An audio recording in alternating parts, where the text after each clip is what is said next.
Tutte le mattine penso alle cose belle che vorrei mi accadessero. Una vincita inaspettata, un incontro galante, un batticuore, una chiacchiera con chi non immagino. Tutti pensieri che mi accarezzano, mi scaldano sotto le coperte, mi tengono compagnia quando ancora non ho deciso se mettere il primo piede fuori dal letto.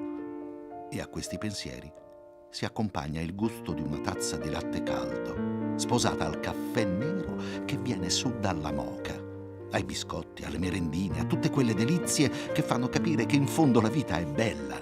È bella anche quando è brutta. È bella anche quando sembra ti volti le spalle per guardare da un'altra parte, verso un altro lato.